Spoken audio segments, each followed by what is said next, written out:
বাড়িতে এসেছিল আত্মীয়, মানে আমার দিদি। কিন্তু এত বৃষ্টি ছিল বলে বোঝাতে পারবো না। হ্যালো এভরিওয়ান, গুড মর্নিং সবাইকে। আলিপুরদুয়ার জেলার একটি ছোট্ট গ্রাম থেকে আমি বিশাখা আমার আরও একটি নতুন ব্লগে তোমাদের সবাইকে স্বাগত। সেই দিন ছিল প্রচুর বৃষ্টি, আর সেদিন তার আগের দিন এসেছিল দিদি, ভাইগনা, জাইম্বু। তো এখানে দেখতেই পাচ্ছ ভাইগনা সকালবেলা চা বানিয়েছিলাম, তো সবাই চা মুড়ি খেলো। বৃষ্টির দিনে রান্নাবাড়া করতে কিন্তু লেটই হয়ে যায়, একটু উঠতেও কিন্তু লেট হয়ে যায়। তো দেখতে পাচ্ছ বালতি টালতি বসিয়ে দিয়ে, বৃষ্টি এলে একদিকে আমার সুবিধাই, বালতি বসিয়ে রাখি, জল ভরে যায়, ওই জল দিয়ে ধোয়া টোয়া করি। আর আমি এদিকে ভিডিও করছি দেখে দিদি, বুনু ওরা লুকাচ্ছে, দেখতে পাচ্ছ। তো যাই হোক, চা খেয়ে কিন্তু সবজি টবজি রেডি করে তোমাদের দাদাভাই বাজার থেকে মাংস নিয়ে এসেছে, মাংস কিন্তু রান্না বসিয়ে দিয়েছি এদিকে দেখতে পাচ্ছ। আর সেদিন কিন্তু রান্না করতে করতে অনেকটাই দেরি হয়ে গেছিলো, আর তখন বৃষ্টিও কমে গেছিলো। আর এইদিকে আমার শাশুড়ি মাকে দেখো, বাছুরকে আঠালি বেচে দিচ্ছে। বৃষ্টির দিনে কিন্তু প্রচুর মাছ টাছ উঠে, মানুষ জাল টাল দিয়ে মাছ মারে। তো ভাইগনা প্রচুর বাহানা করছিল, তো জাইম্বু ওদিকে ভাইগনার জন্য মাছ মেরে দিচ্ছে। তো এইদিকে আমার রান্না বাড়া শেষ, দিদিকেও দিয়ে দিয়েছি খেতে।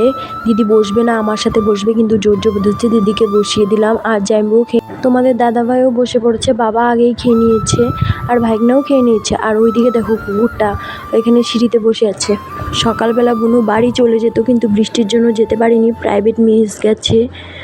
তো এখন চলে যাবে, কালকে আবার সকালে টিউশন আছে। আর এখন যেহেতু বৃষ্টির দিন, বলা যায় না বৃষ্টির কথা। আমি আবার বুনুকে একটা ড্রাগন গাছের ডাল আর একটা বাদাম গাছের চারা দিয়ে দিয়েছি। খুব সহজে তো আত্মীয় স্বজন কেউ বাড়িতে আসে না, কিন্তু যখন আসে তখন কিন্তু বেশ ভালোই লাগে, মনটা ভালোই থাকে। কারণ আমি সারাদিন কিন্তু বাড়িতে একাই থাকি, তোমরা আমার ভিডিওতে দেখতে।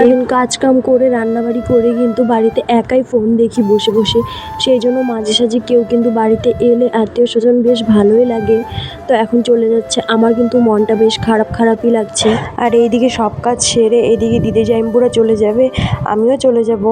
ভাইগনাকে জুতো পরিয়ে দিচ্ছে। আর এখন এই যে দেখো রেডি হয়ে গেছি, আমরাও রওনা হয়ে গেছি। আমি কিন্তু এখন যাব আমার বাবার বাড়ি, মানে আমার বাবার বাড়ি ওদেরকে নিয়ে যাব।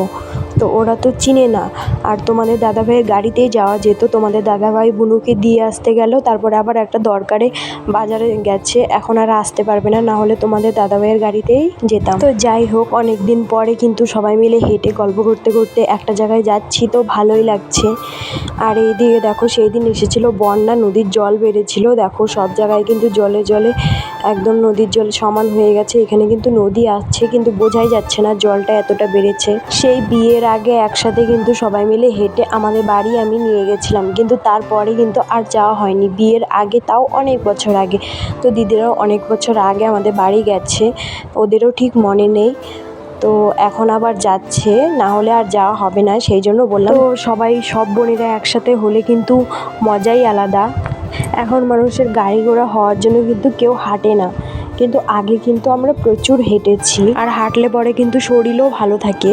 আর যারা বেশি গাড়ি ঘোড়ায় চড়ে, দেখবা গাড়ি ঘোড়ায় চড়তে অভ্যাস, তারা কিন্তু বেশি হাঁটতে পারে না, একটুতেই হাঁপসে যায়। তো হাঁটতে হাঁটতে একটা দোকানে চলে আসলাম। এখান থেকে কিন্তু অনেক কিছু নেওয়া হলো, চিপস, আরও অনেক কিছু, কাচের চুড়িও নেওয়া হয়েছে। এই দোকান থেকে না, আরও অন্য একটা দোকান থেকে দিদি নিয়েছে, আমি নিইনি। আর এইদিকে দেখো কথা বলতে বলতে কিন্তু গল্প করতে করতে বাড়িতে ঢুকে গেছি, বাড়িতে এসে গেছি। যাই হোক, এখন একটু রেস্ট করে ড্রেস চেঞ্জ করে তারপর দেখি।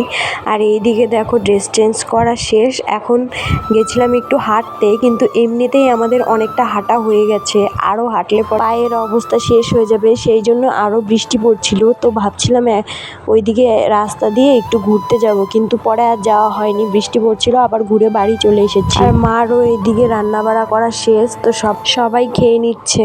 তো আমি আবার এদিকে খাওয়ার ভিডিও করছি দেখে সবাই আমাকে দেখে হাসছে, তো আমার কোনো যায় আসে না, এদিকে তো আমি ভিডিওটাও করেই যাচ্ছি।